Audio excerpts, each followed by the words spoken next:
Welcome to Something Personal. I'm Amy Laburda, the editorial manager at Palisades Hudson Financial Group. With March Madness in the rearview and the College World Series still ahead of us, college sports fandom is not currently at a fever pitch. But for college athletic departments and their current and prospective players, the off-season is sort of a misnomer. Today, we're talking about what it takes to raise NCAA Division I athletes, along with some of the many planning concerns, financial and otherwise, that student athletes and their families face. As always, I'm happy to have Rebecca Pavese with me on the podcast. Rebecca is a vice president here at Palisades Hudson, based out of our Atlanta office. She's worked extensively in our tax, financial accounting, and estate planning and administration practices, and she's a member of the firm's investment committee. In addition, Rebecca co-leads our entertainment and sports practice. Rebecca, welcome back to Something Personal. Thanks, Amy. It's a pleasure to be here. So, Rebecca, I kind of have you on in a double capacity today. You're here as a financial professional, as you have been in the past, but you're also bringing the perspective of a parent who's supported her children through their sports careers up through the college level at this point. So let's start with your personal story before we get into the finance and the nitty-gritty. To the extent you're comfortable, why don't you just give our listeners sort of an overview of your daughter's athletic careers to this point and how that's affected your family? Sure. My oldest daughter, Lexi, is a junior at the University of Tennessee, and she went there on a cross-country and track scholarship. My younger daughter, Mac, is a freshman at Clemson. She's there on a softball athletic scholarship, and their season just opened actually last week in Clearwater. Awesome. So I know that no one gets to play college sports without a long career stretching back into their past before. When they were younger, how did they get into sports? Was it self-driven? Was it a thing you knew that you wanted to encourage, a combination of the two? So they actually both got in very young, kind of just, in the rec program, something they wanted to do. You just started something they were interested in. My husband and I both played softball and baseball growing up. And so that's kind of where we started. That was what our family had done. So our oldest started at 6. Our youngest actually started at 4. At that point, it was just for fun, something to do to see if you liked it. And then as they evolved, they just kind of took it to a different level. But at that age, they were just getting out there to play, to do something, and to be involved in something, right, with their friends. And then it evolved from there. They both played softball to start, and then our youth program has a tremendous basketball program. They played basketball. Lexi kind of picked up running on the side. She did the Peachtree race in Georgia, the junior version in first grade, and then went on to run the actual Peachtree race and kind of just felt like running was natural for her and evolved. She did both running and softball probably through 4th or 5th grade. She did basketball through middle school. She finished in 8th grade, and then in high school, she just did track and cross country and focused her efforts on, excelling in that sport. Yeah. Did Mac specialize early, or did she also have that sort of portfolio of multi-sports when she was younger?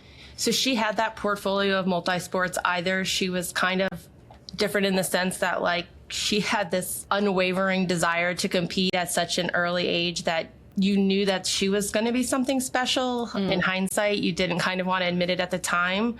But this was a 4-year-old who was out there playing with 6-year-olds, and she could keep up at that point. And then Lexi was taking batting lessons. So Lexi was about 8. Mac had not turned 6 yet. And all she wanted was batting lessons. She's like, can I have hitting lessons? Can I have hitting lessons? And so we told her, when you turn 6, you can have hitting lessons. And her birthday came around. She was like, okay, I'm ready for my hitting lessons. And so you knew at that point her ability was above where average people were, but you also don't know. Sometimes you see kids that are very good young and then they peak and they don't, go on to do anything. She was super interested for a kid at that age. And she's also my shadow though. So she was in 2nd grade and she was like, do you think I can play college softball? And I said, yes. And so she picked a local school. It's super close to home, a smaller school. And I said, maybe you should go a little bit further away than that. And she said, can I go to Oregon? And I was like, they had just done a special on ESPN showing their new facilities and their Nike. And I was like, sure, you could go to Oregon. That would be great. So it's kind of where her college dream playing softball started. And, we were also realistic at that time. We didn't push our kids to an elite travel level super young. We let her play in our rec program through 8. She played all-stars, and, we didn't move on to travel until it was time to move to that next level. It wasn't that we pushed them super young. And then she was playing basketball as well. She played travel basketball simultaneously with softball through 5th grade. at that point, she knew she wanted to be a collegiate athlete and kind of saw that her chances of going in softball were going to be a lot better than going to the level in which she wanted playing basketball. And in the end, she just actually liked softball better. So it sounds like it's really sort of the combination of things you see as your kids grow, like both that talent that people start with innately, but also just the love of the sport to want to keep getting better, to want to take those batting lessons, to really invest in it that way, which seems very self-driven for your girls. Yes, and that was important when we were raising them. We wanted, if whatever they were going to do, they had to want to do. We weren't going to be like, you have to go out and practice. It wasn't going to be something that we were constantly fighting about. Like, you have to do this, or you have to take lessons, or you have to go out and practice. Like, you have to want to go out and do it on your own. Of course, motivation is not always there. And some days you're like, should you do this? But it was more so just a gentle push, or like a reminder, like, I need to go do that, even though I don't want to. Yeah. And they are crazy hardworking. And I think that is something that to succeed at the level in which they did, like, you have to have that personality. You have to be able to make sacrifices. You have to have the discipline to be able to say, I'm not motivated today and I'm going to do that anyway. And obviously that's more towards the end of the, as they get older, those things become more important. But when you look back and you say, why did we start playing youth sports? Like, this was the goal for her at a young age, but we knew that this wasn't necessarily going to be how it ended. So when you're investing all that money, you're doing it for other things, right? The girls were there to learn other lessons as they played these sports. They were learning how to work with others, how to be a good teammate, how to win and lose. And even how to win and lose comes with different emotions at different ages, and how to be humble. And as you succeed in these sports and, not to be overconfident, but to have enough confidence that you believe in yourself. There's as you've probably seen in the sports news, and which I've seen through these girls, is how to, to protect your mental health during all of this. Of course. You're constantly striving for perfection or excellence. And it's a matter of how, when you're striving for those, to accept the failure and not to let the failure break you, but how to come back. And they have both had different struggles with that. That's not an easy thing. There were times that, their self-worth was too connected to the sport, and they figure out how to get through that. So the lessons that they learned along the way, even if it did not end up being a collegiate career for them, would have been valuable. Right. I mean, I think, like, for any kid, but especially in sports, it feels like, losing doesn't mean you necessarily did something wrong can be a hard pill to swallow, where if it, when you're very little, it's like, oh, just do your best. And then as you get older, that shifts a little bit. And I imagine that can be a bumpy transition, especially for very competitive kids. Exactly. And kind of the lesson that you take there and coaches tell them and we tell them is control the things that you can control, right? Did you put the work in? Did you get enough sleep? Did you take the right nutrition? On that part, it's almost more important for Lexi as she was racing to, did you get enough calories? Did you eat the right things? Did you have enough to drink? Because those are going to impact your run right away. Did you go with a good attitude? Did you do the things the coaches told you to do? Did you stretch? Did you recover? Did you take your ice bath? If you did all of those things and you went out and you tried your best, that is really all you can do at any level, right? You see that from the rec all the way up to the pros. Yeah. They're going to make mistakes at every level. Of course, as we're recording this, the Winter Olympics are still going on. And, it's the thing I think of where it's got to be so tough to, not medal or not gold, but you still made it to the Olympics. And it's like, that moving target of what feels satisfying to you has to be frustrating sometimes. Yes. So you mentioned in passing a couple moments ago the financial commitment. I understand that having kids who do sports can take both a lot of finances and a lot of time on their parents' side.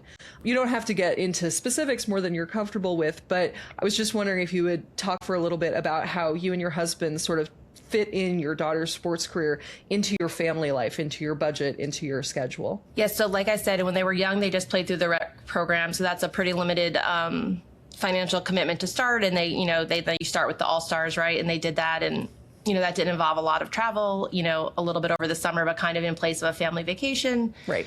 So with work and with life, it kind of just flowed naturally. Then as they got to the higher levels, the commitments become greater. You're joining a team that has dues. Can you afford that? And also the time commitment, as you know, and anybody that I've worked with here is, as these last few years, as Mac has been in these elite levels that, required them to go to California and Colorado, for 10 days each over the summer. And I was lucky enough to have the vacation time to take those vacations or to work remotely for a portion of the days when they aren't playing. And also Bob and I were, able to cover that financial cost. For families that don't, you'll come across there are opportunities within different organizations that people will cover or teams will get sponsored. You could fundraise.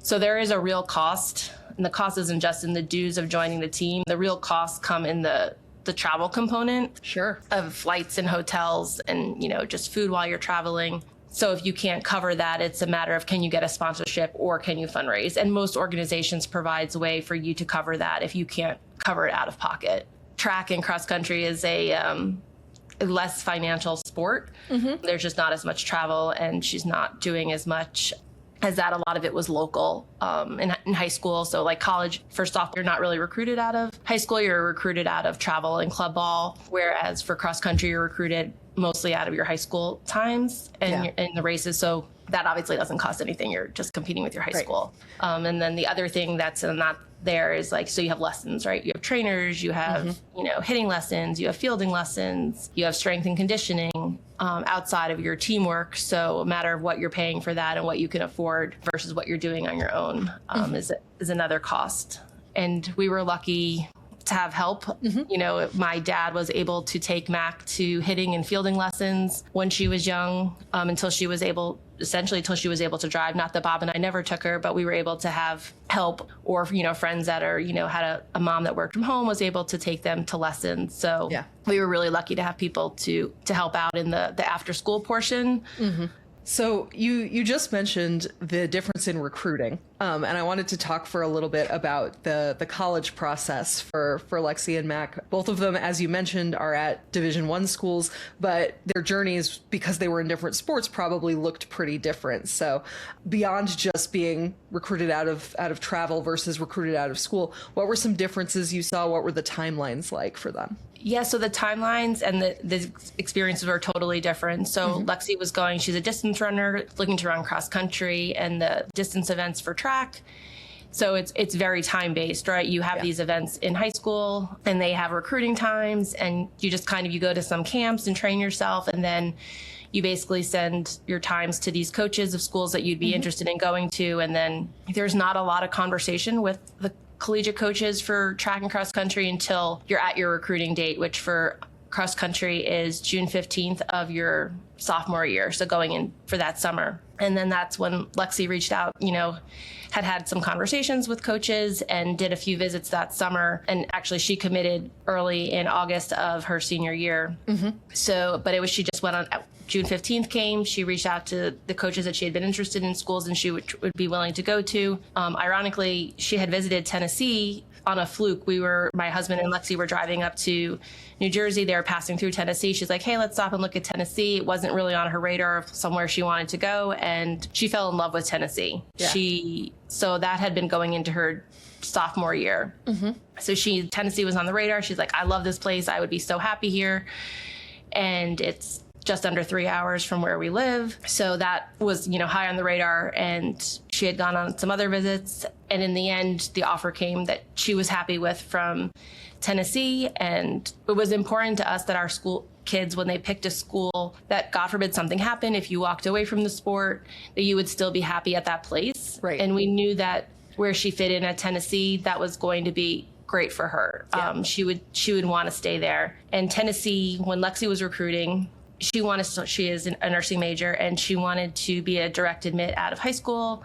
So she was looking at programs which allowed that. Not many do. Tennessee was a program that did allow it and also had a nursing school that she could apply right to from high school. So it kind of checked all those boxes and that worked well for her. She has seen a lot at Tennessee. They have had coaching changes. They've had kids go into the portal. So she was still happy there. And, regardless what happened with the track and cross country team, she was going to stay there. Compare that to softball is, when Mac was early on in softball, the recruiting date, kids were committing in middle school. Wow. And it had evolved while she was in her recruiting phase, her class. They could not officially talk to college coaches until September 1st of their junior year. But before that, you can kind of talk a little bit through your travel ball coaches, but you can go to camps. So you visit these schools and you have a lot of exposure to say like, hey, do I like this school? Do I like this city? Do I like the coaches here? Do they kind of have a vibe with me? Could I see myself playing there? So you just get a lot more exposure. You're able to go to multiple camps. They're open to everyone, but there are like elite level camps that, you know, coaches invite you to. So she was able to, she went to a bunch of camps all over the country. Then she narrowed it to say, hey, like, I don't want to go this further than this far from home, and kind of focus there. And then once her September 1st came, was able to have conversations with multiple coaches. And then she wound up in Clemson, which is the perfect fit for her. Yeah, I talked earlier this season to Rick Clark of Georgia Tech, who's a college admissions professional. And one of the things that we talked about was just how fit is so important, but also kind of so elusive, right? Until you talk with the coaches, you see where it is. Lexi's Tennessee story just made me think of the college I eventually went to is one that was not on my radar either. And a guidance counselor suggested it to me. It was like, I think this would be a good fit. So it's really interesting once you add sports to the mix. I think in my mind, I was like, oh, it's so different. But it sounds like there's a baseline picking a college that, you know, you're still a high school kid ready to step out on the first time, and like that those considerations are still on your plate as well as the athletic side. For sure. Absolutely. And I think changing the recruiting date for softball, where you saw it go from middle school to September 1st of your junior year, kids are just in a lot better position. There's no way when you're in middle school that you're committing on anything other than the name or how they performed in the previous College World Series, or they're just your home team, right? Like that's, you know, your childhood dream. You're just not ready to make that decision yet. Oh, sure. I mean, thinking about when I was 11, 12, 13, like that's a big decision to put on a kid that young, for sure. So obviously for both college kids generally and student athletes specifically, finances are often a part of the discussion when you're picking a school. If you're comfortable sharing, how did you and your husband talk to your girls as far as about, was there a certain contribution you were really looking for? Were you just comparing offers and sort of seeing where they landed? Or did you sort of like give them free rein and were like, we'll figure out the money part of it? We definitely gave them free rein, especially even before they were recruiting. They knew that they didn't have to they never thought that they had to go to school to play a sport. That Bob and I, when they were young, had, you know, open 529 accounts for them. We had saved for their college education, and going to school that wasn't their only opportunity. There are kids that going to play sports is their only opportunity and a way that they're going to be able to finance going to college. The girls knew that was not their only path, so that they needed to go somewhere where they were going to get a good degree. Because the reality is, especially for women, you know, college sports is kind of the end of the road. And when you come out, you're going to need a job. So it's important that you go somewhere where you're going to get a good education, where they have the major that you want, and that you're valued, right? So those are other things for our girls. It wasn't just financial. But obviously when it comes down, if you have multiple places where you would be happy, then, you know, then you're looking at finances and offers and different things from schools, whether you get academic money or all athletic money, a little bit of both. And then you decide, is that what you want to do? So this is probably a bit of a common sense question, but I take it you didn't just stop funding the Girls as Five the moment it became clear that they had a talent. Yeah, no, we kept funding the college savings accounts well into high school. Lowered the contributions when we knew at a point in which you would see, you know, change your asset allocation or make them more conservative. Was kind of the same point in which we decided, okay, these are funded enough that we don't need to continue to contribute to them. And whether they're used for undergraduate or graduate, these funds are sufficient and are there for the girls. Yeah. So with an athletic scholarship, a thing that I was never involved with myself, I imagine that there are factors that you're looking at in the offer above and beyond just the dollar amount, as far as, you know, when it applies, what the duration is, that sort of thing. What were some of the factors that you were looking at when your girls were getting offers? Yeah, so you only see the offer for your own daughter. You don't know how offers are working for everybody else, but what you're comparing and what we were told is, you know, how many years the offers are for. Some offers are for 1 year, some offers are for 4 years. And then you wanted to know, people told us when we were going in that don't take a dollar amount offer, take a percentage offer. So because as tuition increases, you want the percentage to increase. Makes sense. So there are different technical things like that people told us to look for when we were, you know, the girls had gotten offers. But other than that, it was just kind of, would it be a good fit? Is that sufficient to what you want to do? Yeah. So zooming out a little more broadly, I think it's fair to say that college sports as a whole have changed a lot in the past decade or so. A lot of the sort of news coverage and the fan conversation has focused on revenue generating sports like football, men's basketball, a little more women's basketball post Caitlin Clark. But I imagine that there are ripple effects and knock-on effects in the rest of college athletic departments as we see these NIL deals. There's been discussion about pay for play. So we'll dive into some of them a little bit more specifically, but just broadly, you obviously haven't had girls in college for that 10 years, but are you seeing any shifts, any things that are sort of still in motion in the college athletic departments more broadly? Yeah, so the interesting thing was House versus NCAA was being heard and ruled on while Mac was in between her offer and her signing year. Yeah. So there was different thing is if this goes into effect, it will be this. And if this doesn't happen, it will be that. And even seeing with Lexi in that interim of where all the rules were changing but nothing was official yet, but schools were trying to jump ahead and plan for it. So you had changes in the cross country world. You saw it more in they were having issues with the roster cap, right? So they were getting more scholarships, but their roster spots were significantly decreasing and all of their rosters were larger than that.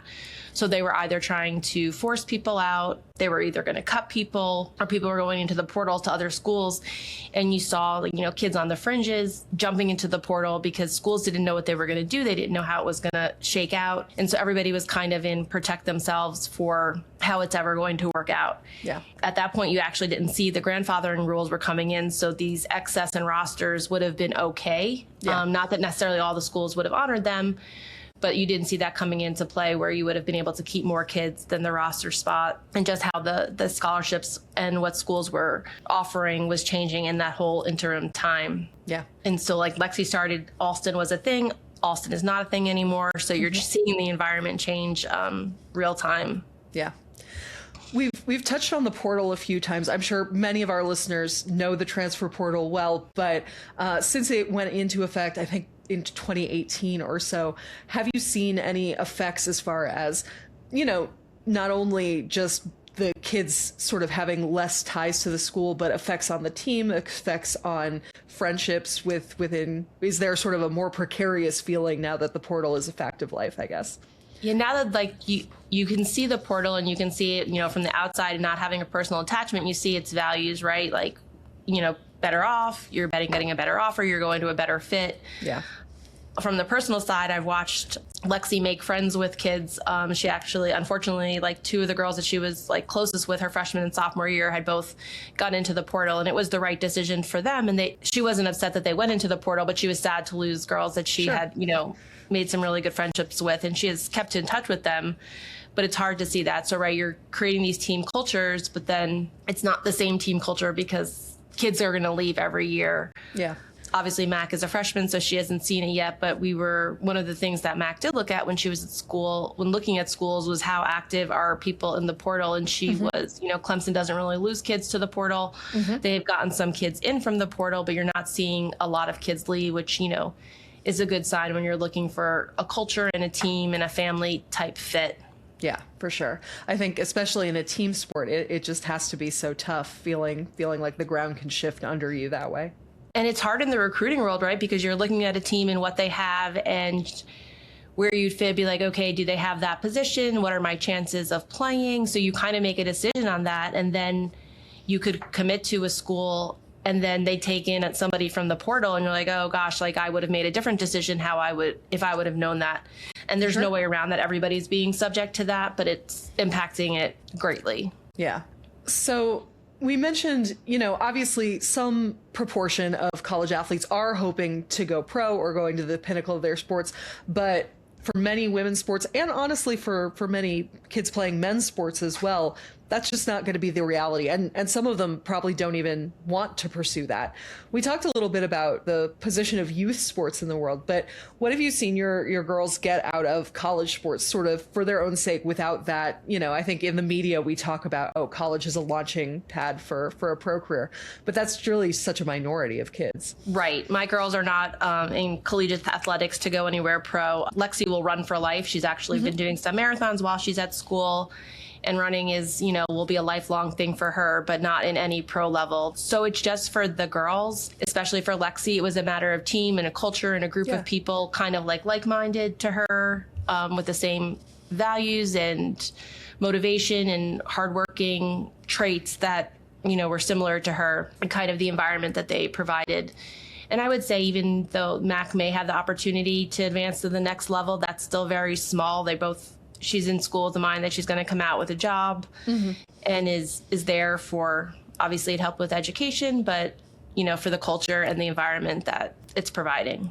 Yeah, I mean, it sounds like, as we were talking about with the Olympics before, like, getting to the college level is in itself a success. And I imagine it can be sometimes hard to like stop and smell the flowers because there's not like the moment you're like, I did it. It's a thing you're doing ongoing. Right. I hope she looks back though and knows that that was like the ultimate goal that she set for herself, in second grade, and you got here and you're doing it, you're playing. She's already had the opportunity to play. So far, so good. Yeah. Well, I think goal setting is probably as good a transition as any to put your financial planner hat on a little bit more. I thought we might just talk a little bit about some of the financial planning concerns that you see, not only for college athletes themselves, but for their parents, for their families as people are going into it. When you or one of our colleagues is talking to either a young athlete on our entertainment and sports side or to a family with a kid who's going on to college athletics, what is sort of a basic starting point? Where are you going to check in first with them? Just that they realize that some of this money is taxable, that these kids are going to have tax compliance. It's not just, they're, in college and they're playing sports and, just going about their everyday business as if they did the same thing when they were in high school. Even if you're not doing an NIL or revenue sharing, you're still, some part of your athletic scholarship itself is going to be taxable. There's a difference in what's qualified expenses for scholarship versus what's qualified expenses for 529 plans. So I think that may be a disconnect for people, right? 529 plans cover room and board at the cost of the college. Even if you live off campus, they cover the cost of what you would have paid if you lived on campus. Scholarships, if they are only qualified expenses for scholarships, only cover tuition, and then there's some fees and stuff, but they don't cover room and board. Right. So I think that is something that people don't realize. And then people also get NIL money or have in the past, and they're like, I used it for room and board. So they think it's not taxable, whereas all NIL money is taxable. Okay. So if you're getting taxable money in, is that a thing that people will generally need to pay estimated payments for quarterly, or is it a thing to sort of deal with at the end of the year, like you would with a W-2? They should, at certain dollar amounts, pay an estimated taxes, right? If you're having income and you're not having any withholding on it, which you're not having on scholarships or NIL money, you're going to have to pay an estimated taxes. Of course, if it's small and you're going to be underneath the threshold in which that's required, you would not have to. But if you're making any kind of significant money through revenue sharing or NIL deals, you're going to have to make estimated tax payments or be subject to estimated tax underpayment penalties and interest. Yeah. I've talked with some of our colleagues in the past, and my understanding was that, at least the last time we touched base on it, anyone who's getting NIL, which we've been throwing around name, image, and likeness, I assume most sports fans are aware at this point, people who get NIL deals are often treated as independent contractors. Many of them set up LLCs to deal with it. Is that still a thing that is mainly how that's being treated right now? So you're going to see that more in people that are getting large NIL deals, that kind of planning is happening, right? The offers are so big that you're doing some kind of advanced planning for that. And the important part is when those are being paid and you're in NIL, you're also paying the self-employment tax on it. It's just not the federal income tax and state. You have an additional tax on it for the self-employment. So, we've sort of wandered away into the footballs and the basketballs of the world with these bigger NIL deals. But for those students who are getting those bigger offers, what are some sort of budgeting basis to keep in mind, especially if you're getting it as a lump sum or a couple of bigger lump sums?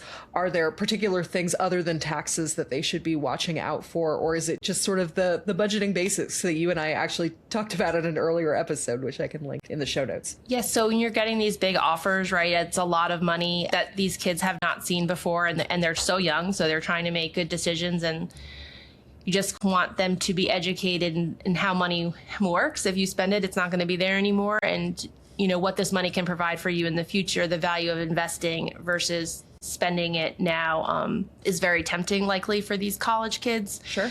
So it's a matter of just general financial planning of the value of investing, the value of saving after you've paid your taxes. Makes sense. We've seen, obviously, as you mentioned, these are big in basketball and football. They're seeing the bigger offers, but softball had its first 7-figure deal with Nigeri Kennedy out of Texas Tech. She's a pitcher. Texas Tech got her to come there from Stanford. They made a large payment, and it actually worked out well for them. They made the College World Series and played in the championship game last year, losing to Texas, but they made it there. So you saw, in theory, that worked, right? You went out and you made the biggest deal. You paid the most money for a pitcher, and she had the success that you expected, which was great. So, but it's a matter of, and it's nice to see women athletes paid that, what they're valued. Obviously, that's not going to be the same for anything. She is a phenom. She can pitch and she can hit. So obviously, that's not what everybody can do, but you're going to see more of that as it evolves. Yeah, I cannot imagine being handed a 7-figure deal as a college age student. I think like just the overwhelm of like trying to figure out what to do with it would be real. But, you know, hopefully you've got parents, you've got professionals you can trust in an ideal scenario that you don't just have to decide on your own. Yeah, and you'll see that's out of the Texas Tech Collective, which is actually one of the biggest collectives around, and they have gone out more so than any other school and kind of repeated it a little bit this year, not to the degree of what the offer was for Nigeri, but other athletes that they got to come in there. So there's, as you mentioned earlier on the portal, these deals, it's a matter of, you know, can you create a culture that is going to win, or can you buy it to create that culture? We haven't seen how that's going to play out yet. Yeah, and I imagine we touched briefly on the court cases House and Alston earlier, and I feel like we're also going to see bigger changes as revenue sharing and pay for play is possibly evolving. It seems like attitudes have certainly been evolving, but you know, the actual regulation and laws around it seem like they're shifting as well. Right. So there's Title IX lawsuits or appeals against House right now. Yeah, I understand the Title IX aspect of it, but also and cognizant of the fact of what, you know, raising 2 girls, what collegiate athletes has already evolved and had been able to offer to them, versus knowing that it is basketball and football that are primarily raising the revenue, and understand as a finance person that the people making the money should get the money. So I see from both sides. Yeah, I mean, as we were talking about earlier, you sort of have college athletic departments that are trying to serve a lot of people with different goals, right? You've got, college football and college basketball are these huge machines, parts of our sports and entertainment industry in this country, both as feeders to the pros and in their own right. But then you also have people who are engaging in college sports because they enjoy it, because they want to meet people, because it's an engaging, supplement to their academic life, and trying to lump everyone else together and treating everyone fairly in this sort of disparate, it seems like a hard needle to thread. I have some sympathy for that, for sure. Because it's not that the football or the basketball players are working any harder than these other athletes, right? They're all training in their sports and working as hard, and they're doing the study hall hours, and they're going to class. They're, essentially working 40 plus hours a week to get everything done. And football isn't working harder than softball or isn't working harder than cross country. Right. It's just a matter of football is an industry in which is more appealing for the public to watch, so they're going to pay more. Yeah, you've got TV rights and everyone engaged in it who doesn't have any connection to a player or the school, but just is a college football fan, is a college basketball fan. Exactly. Yeah. While we're talking sort of financial fundamentals, the Affordable Care Act a few years ago made it so that most kids or young adults can stay on their parents' insurance through 26, which will cover most regular undergrads. But are there other healthcare concerns for athletes who are, more prone to injury, more affected by an injury if it happens? A non-athlete college student breaks her ankle and it's an annoyance that she has to get through, versus an athlete, it can sort of derail a whole semester or beyond. So are there any financial planning or medical planning things that you would encourage people to look at? So there's no additional insurance planning. The girls are still covered under our insurance, and nothing separate was required. Actually, Mac broke her thumb her senior year in high school. And because she had already signed with Clemson, they did ask to reach out. We did talk to them. That was still all covered under our insurance at the time, but they did have people that look at it. Nice. So I guess more broadly, we've touched on a couple of these questions, but as we talk about on this podcast all the time, there's no one size fits all. Everyone's situation is different.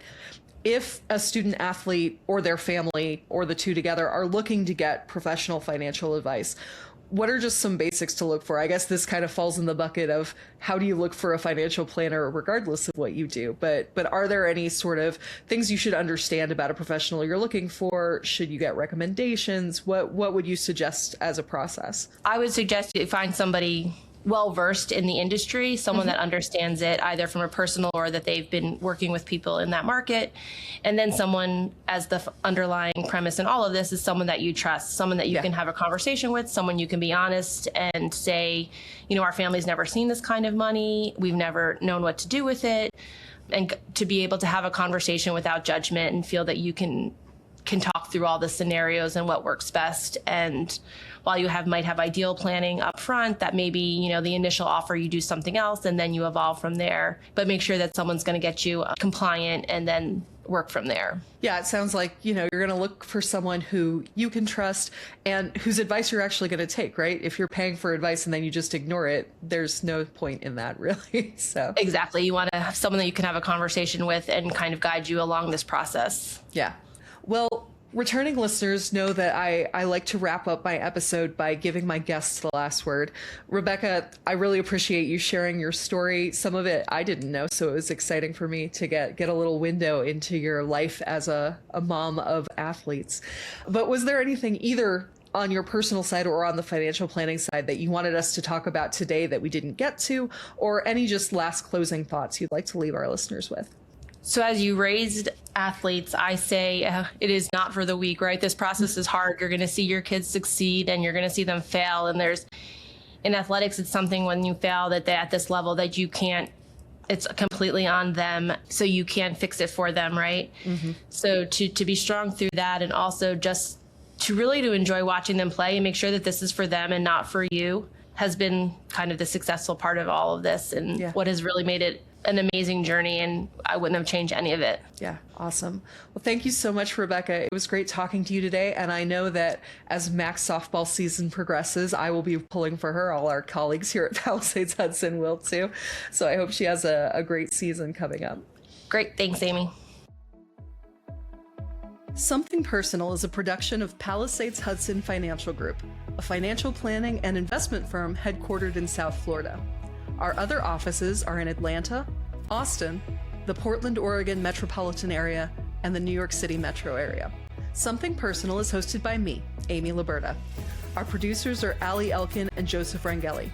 Joseph Rangeli is also our director, editor, and mixer. If you enjoyed this podcast, please take a moment to rate and review us wherever you're listening. It's a simple way to help new listeners find the show, and we really do appreciate it. Thank you.